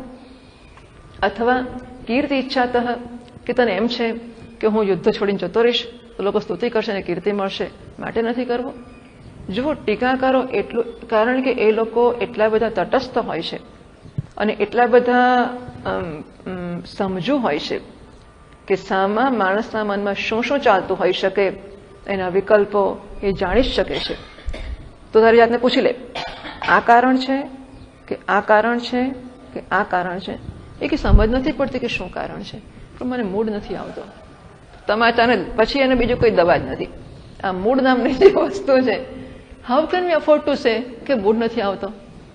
એટલે આ બધી વસ્તુઓ, ધીસ ઇમોશનલ બિઝનેસ, લાગણીના સ્તરનો બિઝનેસ, ભાવનાના સ્તરનો બિઝનેસ, અને એને અનધિકાર કહેવામાં આવ્યો છે, સ્ત્રીત્વ કહેવામાં આવ્યું છે કે આ વ્યક્તિત્વનો અધિકાર કશામાં છે જ નહીં. એ જીવી ના શકે. લગ્ન કરતી વખત કે મને મૂડ નથી આવતો, હવે કરવું કરો નાય કરો તો શું થાય એનું? કે આ તો કઈ રીત છે, વિમાનમાં ટિકિટ લીધી છે, બહાર જવાનું છે, લગ્ન નક્કી કર્યું છે કે ફરવા જઈશું, પછી કે મારે તો મૂડ નથી, ચાર મારે તો ન જવું, તાર જવું જ કે ચાલતું હશે આ બધી વસ્તુઓ. એટલે આમાં આ જે પ્રકારનું પાસું છે ને, to be or not to be, શેક્સપિયરનો કોણ છે? શેક્સપિયરનો હેમલેટ, બરાબર? To be or not to be, કરું કે ના કરું, થવું કે ના થવું, જાઉં કે ના જાઉં. આ બધું વ્યક્તિત્વ છે અને એને ગીતામાં એડ્રેસ કરવામાં આવે છે, બરાબર?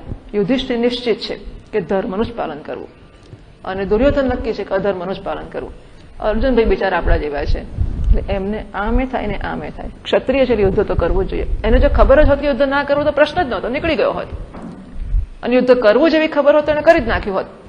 ક્ષત્રિય છો માટે યુદ્ધ કરવું જોઈએ, અને વ્યક્તિ તરીકે યુદ્ધ ના કરવું જોઈએ, કારણ કે સ્વજનો મરવાના છે. વ્યક્તિ તરીકે યુદ્ધ નથી કરવું, ધર્મના પક્ષેથી ક્ષત્રિય તરીકે યુદ્ધ કરવું છે. એ નક્કી નથી કરી શકતો કે હું વ્યક્તિ છું કે હું ધર્મનો પ્રતિનિધિ ક્ષત્રિય છું. એટલે જ્યારે આવી સ્થિતિ હોય ત્યારે આપણે આપણને એડ્રેસ કરીએ. આપણને જ્યારે લાગતો હોય કે નક્કી કરી શકતો નથી કે શું કરવું જોઈએ, અને આપણી પાસે બંને પક્ષનો સંશય છે કે આ કરવું કે પેલું કરવું, એમાંથી સંશયને સંભાવના બનાવે. સંશયમાંથી સંભાવના ક્યારે બને ખબર છે ને? સંભાવના કોને કહેવાય? ઉત્કટૈ કે કોટિક સંશય સંભાવના. આવ્યું હતું ને એવું એક જગ્યાએ, ક્યાં આવ્યું હતું? બ્રહ્મસૂત્રમાં આવ્યું હતું. ઉત્કટૈ કે કોટિક સંશય સંભાવના. સંશયમાં જ્યારે 1 કોટી ઉત્કટ બની જાય ત્યારે સંભાવના બને. અત્યારે 50% છે ત્યારે સંશય છે. યુદ્ધ કરવું કે પાછા વળી જવું, એટલે અહિંસાનું પાલન કરવું કે ધર્મનું પાલન કરવું, સ્વધર્મનું પાલન કરવું, બરાબર છે? આવું જ્યારે હોય ત્યારે પહેલા આપણે આપણી જાતને પૂછી લઈએ કે કઈ વસ્તુ હું કરવા માંગુ છું. આનું કારણ શું છે કે મારે યુદ્ધ કરવું છે? એનું કારણ શું છે યુદ્ધ નથી કરવું, બરાબર? આપણે પૂછીએ આપણને, let us address our self. આપણી જાતને સંબોધીએ કે તારે કેમ આવું કરવું છે, કેમ યુદ્ધ કરવું છે, એના કારણો નોંધીએ. કેમ યુદ્ધ નથી કરવું, એના કારણો નોંધીએ. પછી પૂછીએ કે આ કરવાને માટે કરનારો જે છું એ હું કોણ છું. યુદ્ધ કરવું એ ક્ષત્રિયનો સ્વધર્મ છે. યુદ્ધ ના કરવું એ સામાન્ય માણસનો ધર્મ છે કે અહિંસા પાલન કરવું જોઈએ. હવે હું મને ક્યાં પ્લેસ કરું છું? Where do I place my self? મારું સ્થાન શું છે? હું અત્યારે ક્ષત્રિય ધર્મનો રક્ષક છું કે હું અત્યારે અર્જુન વ્યક્તિ છું? યુદ્ધ કરવા જે આવ્યો છે એ અર્જુન છે કે પાંડવ છે? એ અર્જુન છે, વ્યક્તિ છે કે રાગદ્વેષથી ભરેલો માણસ છે? હું રાગદ્વેષથી પ્રેરાઈને આવ્યો છું કે હું ધર્મના પક્ષેથી અધર્મના પક્ષનો વિનાશ કરવા માટે આવ્યો છું? હું શેને માટે આવ્યો છું? એટલે આપણે આપણી જાતને સંબોધતા શીખવું જોઈએ.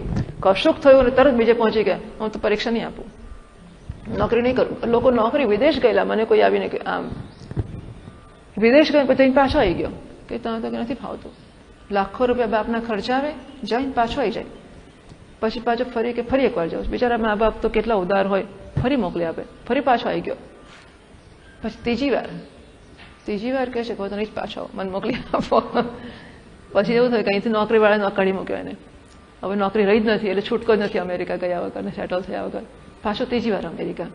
હવે આ કંઈ મજાક છે કે કરું કે ના કરું, કરું કે ના કરું? એ કેવી રીતે ચાલે? આવા સંજોગોમાં આપણે કોઈકની પાસે જતા પહેલા જોડે જોડે તટસ્થ વ્યક્તિ પાસે જવામાં ખોટું પણ નથી. જો આપણે આપણને સંબોધી ના શકતા હોઈએ, એટલે કે આપણે આપણા પ્રશ્નો વિકલ્પો ઓળખી ના શકતા હોય, આમ હોઈ શકે કે આમ હોઈ શકે કે આમ હોઈ શકે, એવું ના સમજી શકતા હોઈએ તો મહાત્મા પાસે, તટસ્થ વ્યક્તિ પાસે પહોંચી જવું. એ આપણને વિકલ્પો મૂકી આપશે કે અર્જુન, તારે યુદ્ધ નથી કરવું, શેને માટે? મોક્ષ જોઈએ છે એટલા માટે તું મુમુક્ષુ તારી જાતને મુમુક્ષુ સમજે છે, અથવા તો તારી જાતને તું પરલોકમાં જવાની ઈચ્છાવાળો એટલે સ્વર્ગેચ્છુ સમજે છે, અથવા તારી જાતને તું આ લોકની ઈચ્છાવાળો સમજે છે, કીર્તિ કરનારો સમજે છે, કીર્તિ પ્રાપ્ત કરનારો સમજે છે. What do you think yourself to be? તારી જાતને તું શું સમજે છે? અને આ એટલી સુંદર પદ્ધતિઓ છે. આ ગીતા છે. યુદ્ધ કરવું કે ના કરવું એ કંઈ ગીતા નથી.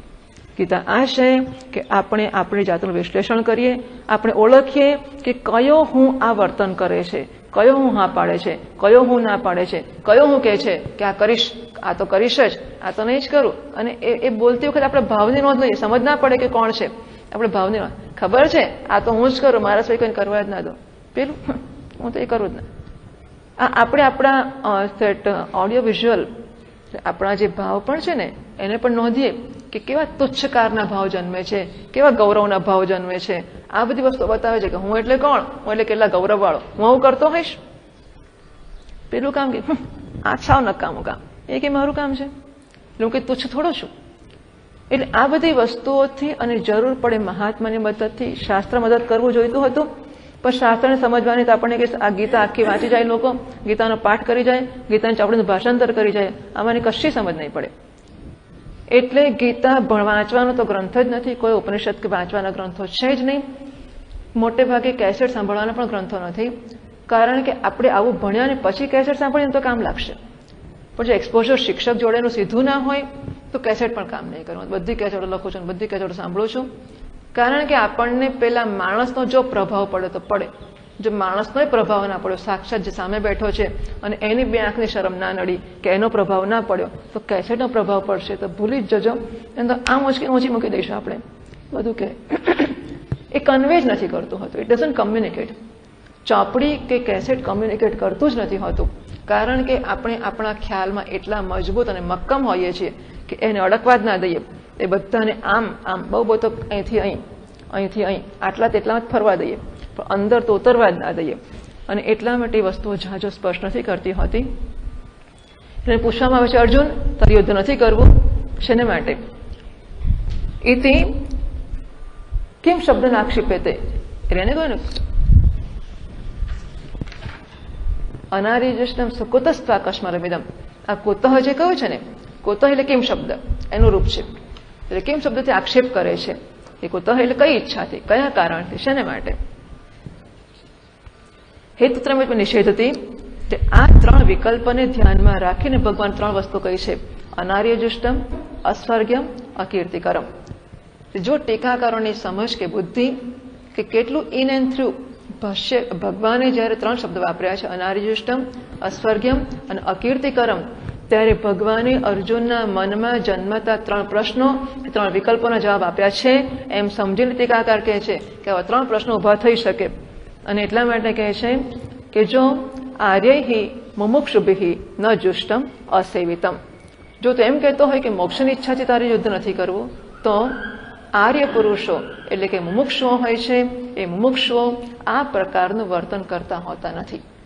તો જો મોક્ષની ઈચ્છા રાખીને કહેતો હોય કે દર ઘડીએ નાચતો હોય કે આ કરીશ ને પેલું નહીં કરો ને જાત જાતનું વર્તન કરતો હોય, તો એમ સમજીને કે તો મુમુક્ષુ છે, તો મુમુક્ષુઓ આ પ્રકારનું વર્તન નથી કરતા, એટલે તો એમ ના સમજીશ કે તો મુમુક્ષુ તરીકે કરે છે.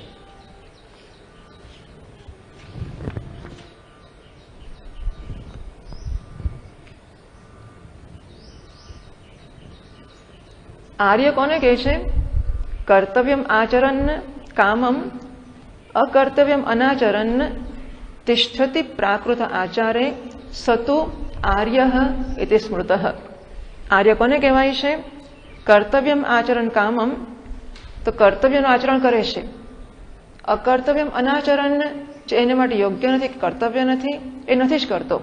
તિષ્ઠતિ પ્રાકૃત આચારે, અને પ્રકૃતિમાં અથવા તો વ્યવહારના જે આચરણો છે એમાં જે નિષ્ઠ રહે છે એને આર્ય કહેવામાં આવે છે. તો તારા કર્તવ્યથી વિમુખ થઈ રહ્યો છે, અકર્તવ્યનું આચરણ કરવા જઈ રહ્યો છે, અને પાછો કહે છે કે તો મુમુક્ષુ છું, મને મોક્ષ મળશે એવી તો આશા રાખે છે. તો આર્ય પુરુષો જે મુમુક્ષુઓ હોય છે એ આ પ્રકારનું વર્તન નથી કરતા, માટે તારા વર્તનથી તું મોક્ષની આશા તો ન જ રાખી શકે. કેમ? સ્વધર્મૈ આશય શુદ્ધિ દ્વારા મોક્ષમ ઈચ્છદ્ભિ अपक्व कषायैः मुमुक्षुभिः कथम સ્વધર્મ ત્યાજ્ય इति अर्थः। સ્વધર્મનું પાલન મુમુક્ષુને માટે અંતઃકરણની શુદ્ધિ દ્વારા અપરિપક્વ કષાય, ત્યાં કષાયનો અર્થ રાગદ્વેષ હોય છે કે અંદરના કષાય કે રાગદ્વેષ છે એ જ્યાં સુધી પરિપક્વ નથી થયા ત્યાં સુધી રાગદ્વેષને પોષવાની પ્રવૃત્તિઓ કરવી, તુક્કા પ્રમાણે કરવું ને એનો અર્થ કે રાગદ્વેષ પોષવા, હા, શાસ્ત્રની ભાષામાં મૂળ પ્રમાણે ચાલવું કે તુક્કા પ્રમાણે ચાલવું, ફાવે કરું, ફાવે તો ના કરું, કરું ખરો, ના કરું, આજે કરું, કાલે કરું, આમે કરું, તેમે કરું, આ વસ્તુઓ જે છે તુક્કા પ્રમાણે ચાલવું એ રાગ અને દ્વેષ છે. અને રાગદ્વેષ પ્રમાણે ચાલીશું એને જ કષાય કે અંતઃકરણની અશુદ્ધિ કહેવાય છે. સાધકની બધી જ પ્રવૃત્તિઓ રાગ અને દ્વેષમાંથી મુક્ત થવાને માટે હોય, નહીં કે રાગ અને દ્વેષને સપોર્ટ કરવા માટે કે વધારવા માટે હોય. પોતાના ધર્મનું પાલન છે એ રાગદ્વેષની નિવૃત્તિ માટે છે. જો ધર્મના પાલનમાં હિંસા થશે એને માટે અર્જુનને દ્વેષ છે, તો દ્વેષમાંથી મુક્ત થવા માટે સ્વધર્મનું પાલન છે. એને રાગ છે કે મારા સ્વજનો છે અને એમના વગર મારું શું થશે, એ રાગ છે એમાંથી મુક્ત થવા માટે સ્વધર્મનું પાલન છે.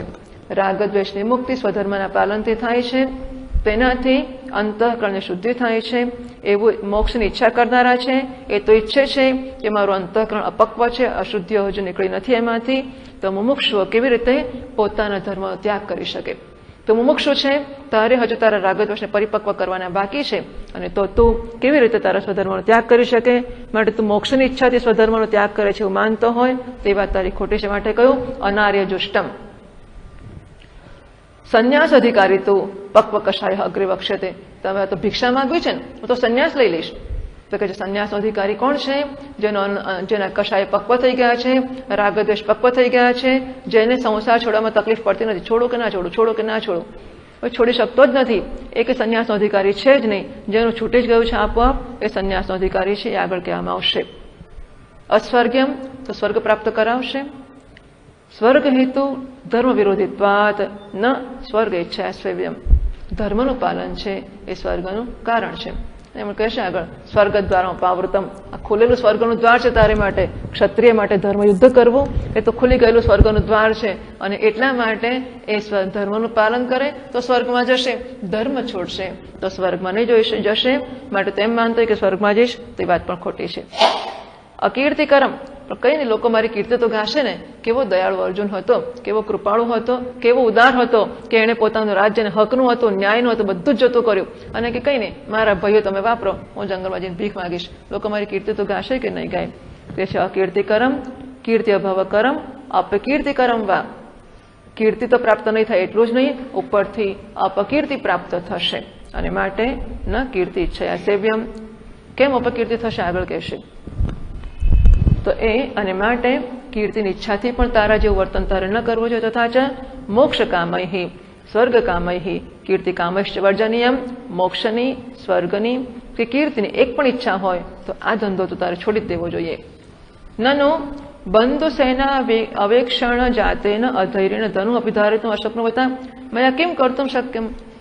પણ તમે જુઓ તો ખરા કે અત્યારે મારા બંધુઓ સામે ઉભા છે, એમને હું જોઉં છું, અને એમને જોઈને મારામાં સ્નેહ અને સ્નેહને કારણે જે વ્યાકુળતા જન્મી ગઈ છે એનાથી અધૈર્ય, એટલે મારામાં એટલી બધી વ્યાકુળતા જન્મી છે, એટલી બધી વ્યગ્રતા જન્મી છે કે હું મારું ધનુષ્ય પણ ઉંચકી શકું એમ નથી. બોલો પછી તમે તો મને કહો કે તું ધર્મનું પાલન કર, હું ધનુષ ના ઉંચકી શકું તો કેવી રીતે? જુઓ મારું શરીર એટલું નબળું થઈ ગયું છે, મારાથી ઊભું પણ રહેવાતું નથી, મને ચક્કર આવે છે.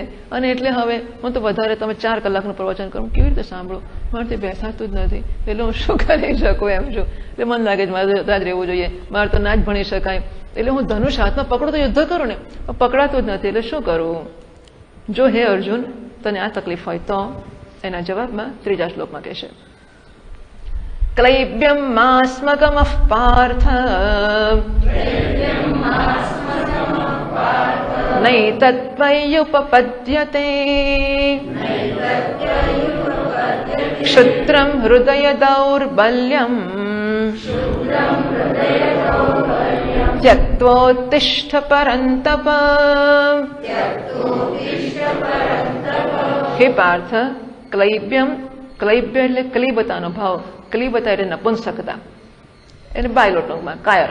ગુજરાતી ભાષામાં કેવું હોય તો કાયર કે બાયલો. અર્જુનને આવું કોઈ કહે ને તો ભગવાન હોય તોય ચોંડી દે. હા, ભગવાન. અર્જુન ભગવાન નહીં સાંભળે નહીં. સામાન્ય સંજોગોમાં અર્જુનને ભગવાને પણ જો કાયર કહ્યો હોય તો અર્જુન સાંભળી જ ના શકે. એવો અર્જુન અહીંયા ભગવાન એને કહે છે કે તું કાયર છે. અને અર્જુન ખરી વાત છે ભગવાન, શું કરું, હું મારી ઉભું જ નથી થવા હતો. જુઓ, શોક અને મોહ માણસને કેટલો બધો કાયર બનાવી દે છે. અર્જુન જેવા અર્જુન રડી શકે અને ભગવાન જેવા ભગવાન એને આટલા ખરાબ શબ્દોમાં ઠપકો આપે અને અર્જુનને કશી જ અસર ના થાય. હે પાર્થ, તન નથી શોભતું. ભગવાન અપીલ કરતા હશે ને અર્જુનને, અને કેવું દુઃખ થતું હશે. અને પેલો અર્જુન કશું સમજતો જ નહીં હોય ત્યારે ભગવાન એને કેટલી અપીલ કરે છે, બેટા તને નથી શોભતું, ન ત્વયી ઉપપદ્યતે. અર્જુન, તું ક્ષત્રિય પ્રવર, તું શ્રેષ્ઠ ક્ષત્રિય છે, તું ધર્મનું પાલન કરનારો છે અને ધર્મનું કેટલું ભાન છે તને. તને આટલા કુળ ધર્મો, શાશ્વત ધર્મો, સનાતન ધર્મો અને આખા સમાજનું હિત, આટલી બધી ચિંતા, આટલા ધર્મનું ભાન છે, તને ક્ષત્રિયના ધર્મનું ભાન નથી? તું એ કેમ ભૂલી ગયો? ભગવાન કેટલું અર્જુનને સમજાવવા માંગે છે. અર્જુન ત્વયી ન ઉપપદ્યતે. હે પાર્થ, તું પૃથાનો પુત્ર છે, તને પૃથા તનય પૃથયા દેવ પ્રસાદ લબ્ધે તત્તનય માત્રે. ખરેખર તને દેવતાનો પ્રસાદ છે. એટલે યુધિષ્ઠિર છે એ ધર્મરાજાનો પ્રસાદ છે, ભીમ છે એ વાયુપુત્રનો પ્રસાદ છે, એટલે વાયુ ભગવાનનો પ્રસાદ છે, વાયુ દેવતાનો. અને અર્જુન છે એ ઇન્દ્રદેવનો પ્રસાદ છે, ઇન્દ્રનો પુત્ર છે અર્જુન. તો પૃથાએ તને દેવતાઓના પ્રસાદથી પ્રાપ્ત કર્યો છે. તો તનય માત્રે વીર્ય અતિશયસ્ય પ્રસિદ્ધત્વાત, તો એનો પુત્ર હોવાને કારણે અત્યંત વીર્ય માટે પ્રસિદ્ધ છે. પૃથા તનયત્વેન ક્લૈબ્ય અયોગ્ય ઇત્યર્થ. અને માટે પૃથાના પુત્રમાં આ પ્રકારની ક્લિબતા હોય, આ પ્રકારની નપુંસકતા હોય, આ પ્રકારની કાયરતા હોય, કોઈ રીતે એને તું યોગ્ય નથી, તને શોભતું નથી. અર્જુન તેના પિતા અયોગ્યત્વમ આહ, અને અર્જુનને પણ શોભતું નથી. પૃથાને તારી માની સામું જોઈએ તોય તારામાં શોભતું નથી, અને તારી સામું જોઈએ ને, કદાચ માના 2-5 છોકરાઓ હોય તો માને એક છોકરામાં હું હોઈ પણ શકે, પણ અર્જુન તારી વાત કરીએ તો તારામાં પણ શોભતું નથી. કારણ કે તું કોણ છે? પરંતપ પરાન શત્રુન તાપયતી. શત્રુને તપાવવા કે શત્રુને મારવા તો તારું કામ જ છે. એટલા માટે અર્જુન તરીકે પણ તારામાં આ વસ્તુ યોગ્ય નથી. નહીં તો ત્વયી ઉપપદ્યતે. ત્વયી અર્જુને સાક્ષાત મહેશ્વરેણ આપી સહકૃત આ. હવે અર્જુને સાક્ષાત ભગવાન મહાદેવજી સાથે યુદ્ધ કર્યું છે અને એમને પ્રસન્ન કર્યા છે. એ અર્જુન, તું અહીંયા રડવા બેસી ગયો છે. એટલા માટે પ્રખ્યાત મહાપ્રભાવે, જેનો મહાપ્રભાવ અત્યંત પ્રખ્યાત છે, એવા તારામાં વસ્તુ કોઈ રીતે યોગ્ય નથી. એ તત્ક્લૈબ્યમિતિ અસાધારણ્યેન તत् અયોગ્યત્વ નિર્દેશ નનો ન ચ શક્નોમ્ય અવસ્થાતુમ ભ્રમતીવ ચ મે મનઃ ઇતિ પૂર્વમેવ મયા ઉક્તમ. પણ ભગવાન, તમે સાંભળ્યું કે નહીં મેં કહ્યું તે? તમે કીધું તો બધું સાચું જ છે, પણ તમે સાંભળો તો ખરા, પણ તમે મારી સામું તો જુઓ જરા. મેં આગળ તો તમને કહ્યું કે મારું મન ભ્રમિત થઈ જાય છે. ન ચ શક્નોમ્ય અવસ્થાતુમ, પણ હું તો ઊભો જ રહી શકતો નથી અને હવે મને ચક્કર આવે છે અને મારું મન તો એ પડ્યું અને પડ્યું. બસ હવે આમાં યુદ્ધ કરું, તમે મને કહો, મારે કરવાની ના જ નથી.